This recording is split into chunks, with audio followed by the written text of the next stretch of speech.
You see what the title is. We're going to talk about avoiding pitfalls on the path from prosumer to professional. Too many P's in there, huh? A little bit much on the alliteration, but that word prosumer has become pretty common out there right now, and I want to talk a little bit about that. And I am Erich Campbell. Why does that matter? It doesn't a whole lot. If you read stuff from me, awesome, thank you, glad you liked it. Hopefully you liked it. And otherwise, what's important is I spent a lot of time on the show floor, 20 years doing this commercially, but the other thing is, during that entire time I wrote for and helped with crafters, artists, fiber artists to work on their stuff. So I've actually had a lot of time consulting with people on both sides of this thing, both in the hobby world and in the pro world, and talking about that transition. I've helped a lot of people who thought, hey, embroidery is interesting, do I want to do it? And talk them through, and sometimes out of, and sometimes into different parts of the industry. So the first thing we're going to talk about these topics today, finding your foundation. Now you may already be in business, and some of this stuff, like I said, may be a review, but if it's anything you're still tackling, take this as a nice chance to start taking some action. This is about knowing who you are, knowing where you want to go, knowing about your target, and being able to make good decisions as you go forward. A lot of us start our businesses and they just start snowballing and rolling on, and we might not have thought about who we are, who we want to be, what our target is, and our purpose. Next one's common problems. This is where we might skip some stuff, but this is really common problems that I've seen talking to people who are coming from a hobbyist mindset into a business mindset, and just things that come up the most. I thought I would cover those here and see if I could help answer some questions for folks. The last one here is avoiding being overwhelmed. Just some quick strategies and something to remember that helps you to avoid getting overwhelmed in any segment of your business. And it's all about knowing your business, knowing yourself, expressing yourself, and examining and expanding to fit what's actually going on around you. Last thing, Q&A, get your value. I might be going a little late. I'll try and hang out up front if we have to get out of the room, but I will answer any question. Get the money out of me. Tack me down and ask me as many questions as you want. Beat out the money that you got for your seminar. I will try and get you as much value as I can while I'm up here. All right, so this is the least favorite thing I hear about people who come from the craft world. The guy who said it I like very much. He's a nice guy, but every time he has a problem with somebody undercutting him or somebody who has equipment that doesn't look like his, he goes, man, those craft holes are ruining the business. And I'm like, okay, I hate this. I think it's entirely wrong, but I can tell you why commercial people think this and why sometimes people fall into a pattern that makes them turn into this. So I'll try not to say it repeatedly, but when you hear it out there, you can blame me if you say it later. But lots of people may find themselves to be recovering craft holes, but mostly I think this is BS and I don't like it. Here's the real complaints commercial folks have, or at least the ones that they come up with when they talk to me about people who come from the hobby realm, right? They go, poor execution. They don't know what they're doing. Maybe the stuff doesn't look very good. They're also not delivering on time, or they're not being real clear with customers. Poor execution on an order, not just poor execution of the embroidery. They're worried about that. Obviously, price cutting. Somebody who's got less overhead than someone who has a big commercial shop or a lot of big buildings or a lot of big equipment, big iron, they're getting upset that someone who has a cheaper overhead may be cutting prices underneath them. There is some things that are good about that to think about, because often I find that we're doing things that are bad for ourselves if we come from the craft world into the professional commercial world. Unwillingness to invest. Honestly, I'm going to say a lot of that prosumer equipment's doing a lot better. The thing is, every time somebody with the big iron looks at someone and their machine has plastic on the outside, they think that machine can't do work. It's not always the case. But they also don't really keep abreast of what's out there in the prosumer category either. And if you were out on this show floor, you've seen machines that are in that prosumer category with plastic shells that fit on tabletops and look just like what you'd find in a sewing shop, and they were on this floor now. So it's a little harder to ignore them. Last thing, unfair comparison and distraction. They just think that having somebody working out of a back bedroom is not a fair comparison to somebody with a location. Truth of the matter is that may not be the case, but I see that's what they're worried about. What you really find when they say something mean like that is that they're just worried that they're being outcompeted and that they don't have a way to compete on that scale, or that it muddies the waters about what you can really get from decoration. And here's their actual concerns. If there was bad execution, especially technically, then they think, okay, it's going to devalue the product for everyone. And I have heard this before. Somebody says, I tried to do the embroidery myself. Embroidery looks bad. I don't like embroidery anymore. Not, I don't like doing it at home anymore. It can reduce survival and profit, certainly. And this, honestly, I think this is the problem for the craft side of it. If you come in without knowing overhead and you don't price well, you can end up reducing your own survival, your own ability to profit, because you don't really have factored in all the things you need to have factored in before you start. And so it does do that, and it can reduce it for everybody in this category if you get these bargain hunters. This is what they're worried about. You create bargain hunting customers who don't value the offering. And if you create people who think embroidery costs this really low amount, then that can cause problems for the whole area and the whole segment. That's what they're actually worried about. And those are actually legitimate concerns to a degree, but they should be concerns also for a new person starting out selling their work. Should be the same kind of concerns. This is where they're totally wrong. And this is the stuff I hate. This is when the whole craft whole thing is hobbyists don't make good pros. Total BS. A number of the smaller shops I have that started with hobbyists, they have been running for decades, making money. Some of them always home-based, some of them always in a garage, always in a spare room for decades, still making money. Why? You don't make money based on your size. You make money based on your profit margin per piece. You make money if you profit over what you're putting into it. They can be successful. And also success, which I'm going to talk about again, doesn't look the same for everybody. Small shops can't make money? Absolutely not. One of my favorite people, and I'm going to talk about her again, she has been running a small home-based shop forever, about 30 years. She has some of the largest clients I've ever seen for a small shop, making crazy money. She's very technically good. She breaks a lot of the molds, totally making money, and is about to retire happily on a small shop embroidery business. Yes, you can do it. Depends on your market, depends on your targeting and how hard you work. The last one, don't fall in love with the process. I love when somebody tells me this. They're like, oh no, you can't just love the process and do craft work and try and get really great at it but not do the sales. I'm like, yeah, you can't do that and not do the sales, but if you don't love the process at all, why are you into it? If you just want to sell embroidery, you can become a broker and make a lot of money being a broker. If you're great at selling decorated apparel but don't want to decorate, go do it. Go be a broker, don't buy machinery, because you don't need to do it yourself. It's not going to save you that kind of money. Go be a broker, go be a salesperson. Totally fine option. But they say don't fall in love with the process. 2 minutes after I see them talking shop with somebody and talking about the process. You have to be a little in love with the process or you won't do it, especially embroidery, which is very technical and hard to do. If you're totally not in love with the process, you don't want to decorate yourself, or you definitely want to hire somebody who loves the process more than you do. So here are 3 things we want to remember in general, especially if you haven't really gotten all the way into it. Ability is the price of entry. I love when someone says, I'm like, you think you're ready to do business? Like, where are you at? And they go, man, I'm really good. I can put embroidery anywhere. Like, yeah, we all do that. If you're going to sell it at all, you have to be able to embroider. Ability is the price of entry. It's not special enough to be a sales technique. And honestly, even saying I have the best quality at this point, yes, quality can be a sales thing, but it's not the only thing that's going to make you unique enough to be memorable, Also, professional embroidery requires profit. Even if you have low overhead, you have to think about what's potential growth. If success for me is growth and I want to be able to grow later, I need to make profit. It has to be more than just making a paycheck for myself. I need to have that, or I need to be able to do repairs, or I want to add another category of decorating someday.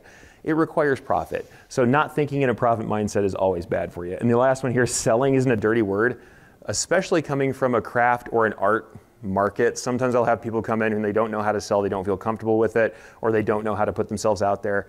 You have to make peace with the fact that you're going to do sales or find somebody who will. You always have to be marketing and you have to put yourself out there. If you believe in your product, it's just sharing something that might be good for someone with them. If you don't believe in your product, go back until you believe your product. You have to make sure your product is good enough to believe in.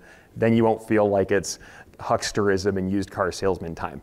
If you're not selling a lemon, you won't feel like you're selling a lemon. So let's start with finding our foundations, right? This is where we want to build from. And honestly, sometimes I'll say this, because I became a contractor and essentially had my own business, I had to go back in here and just say, oh, my foundation isn't saying yes to everything.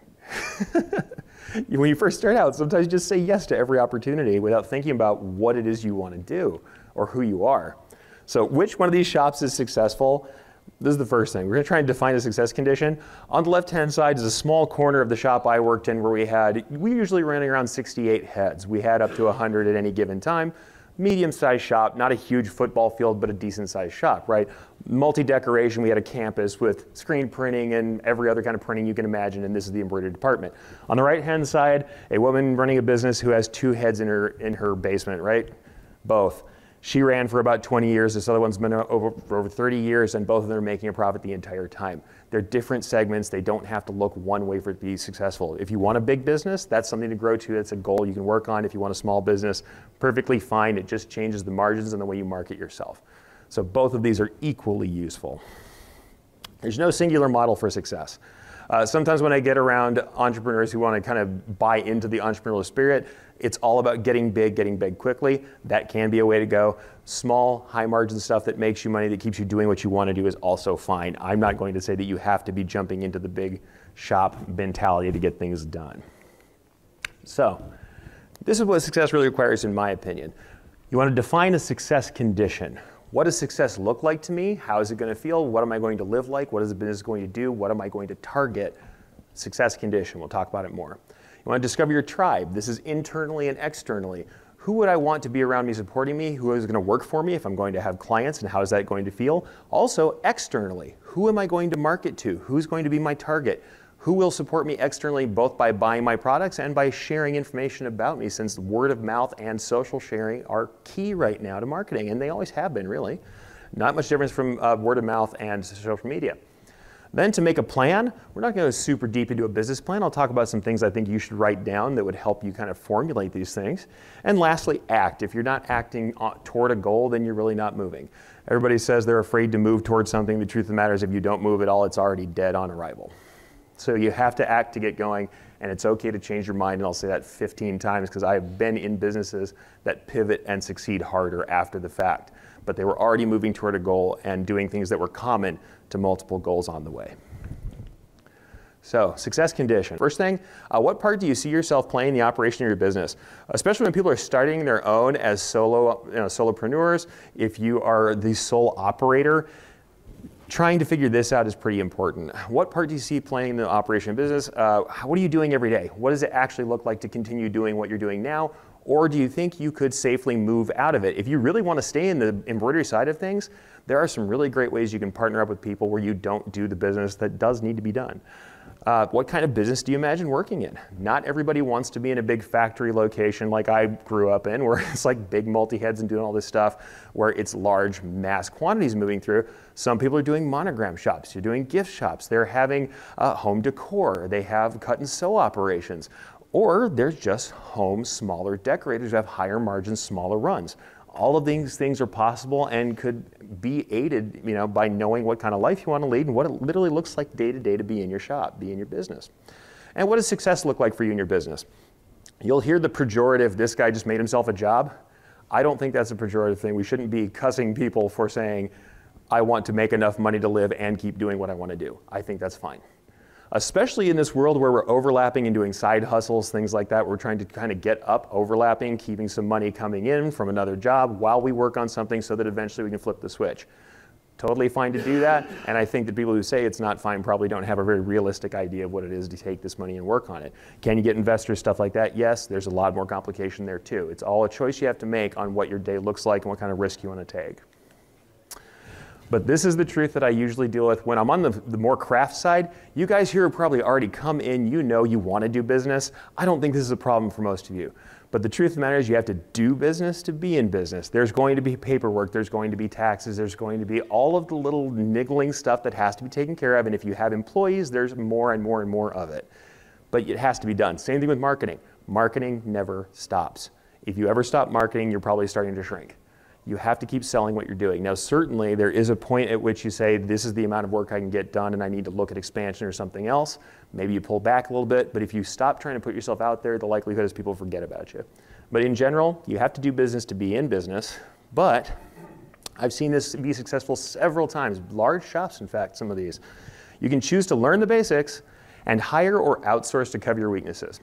There are people who are born embroiderers who what they really want to do is be in charge of the production and technical side of this thing, who aren't fantastic with business, or who are born creatives who are great at working with design and customers who are not great at business, that have partnered with people who are good at pushing numbers and make an awesome shop.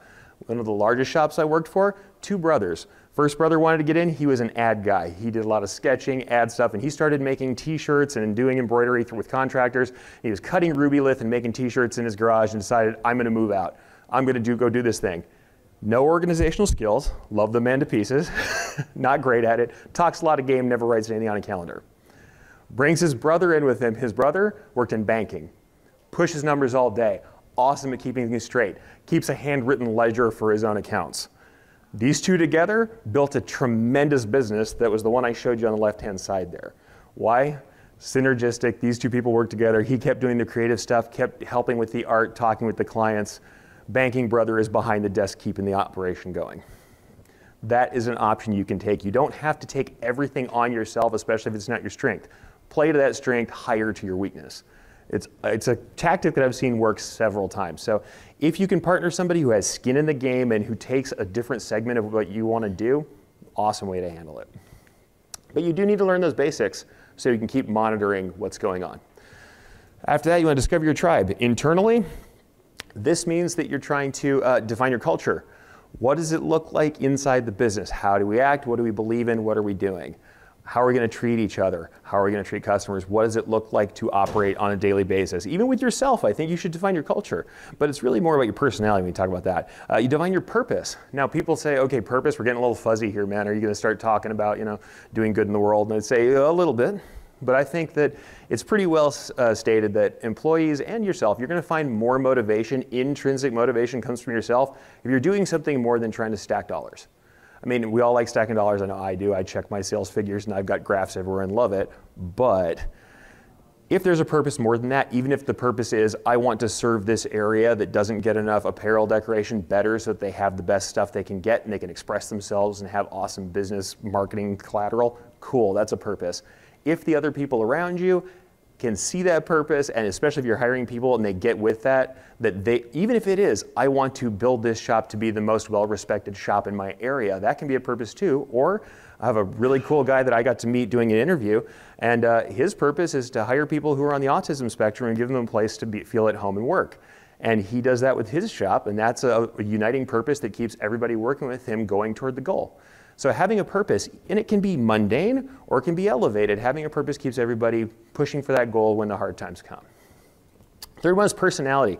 Even though I say this is internal, it's also a little bit external. How are we going to treat each other? How are we going to treat the work? What do we do when we're talking about that work? And how do we just function on a daily basis? Good to kind of think about that personality. Most of the time it's going to be natural for everybody, but I think especially as you start to hire, thinking about what that exchange is going to be like internally is really good when you're hiring. Because honestly, though you have people of different personalities in your shop, having an attitude that you want that company to maintain is going to keep it a little more solid. Last thing, external in discovering your tribe. Define your target market. What I love is everybody tells me, anyone who wants shirts. I'm like, that's not a target market. If I'm trying to market to that, there's nothing for me to market to. I have to have a target. I have to know what these people want and try and give them a little bit of what they want or what I think they're going to like. Not everybody likes the same thing. We know that. You can't market chocolate to people who only like vanilla. So defining your target market is important, and that's part of your tribe. Plus, we want these people to get invested. The other thing is defining your unique value. Like I said, putting embroidery on a thing, is it unique? We're all in here doing it, and there's 1,000 more not very far from us doing the same thing.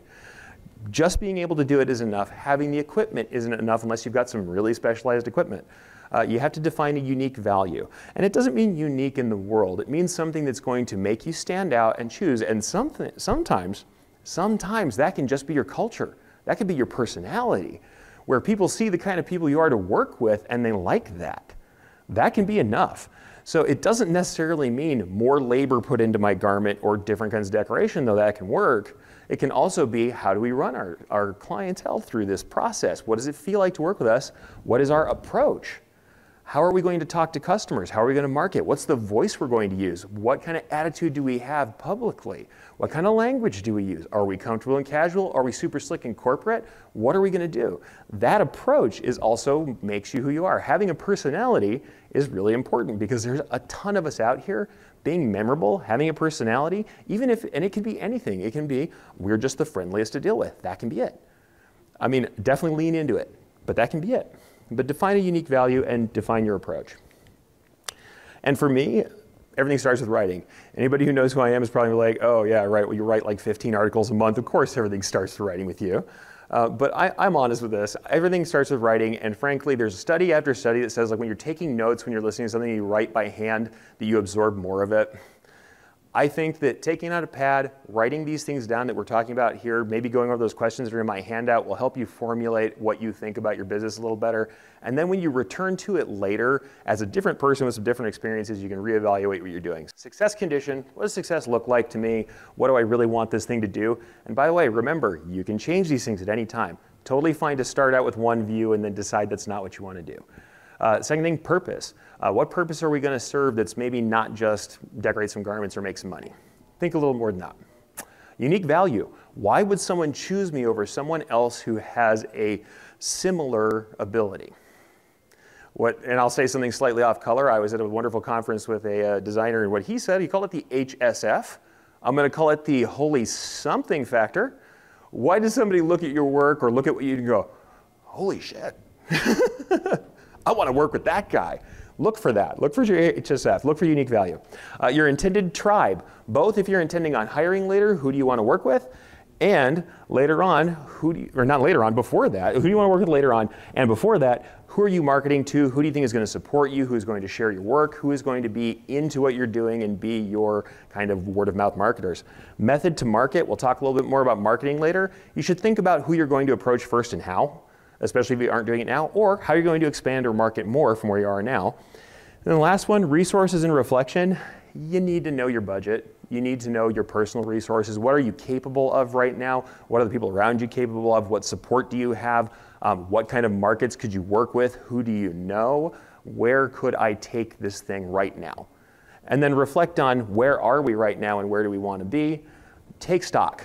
It's a good time to take stock when you're writing up a plan like that, because most of us are already partially down the road, and especially as hobbyists, somebody, usually when they come to me and say, I was a hobbyist and now I'm starting to sell, they've already sold a few things and they're not really sure they're doing it the right way.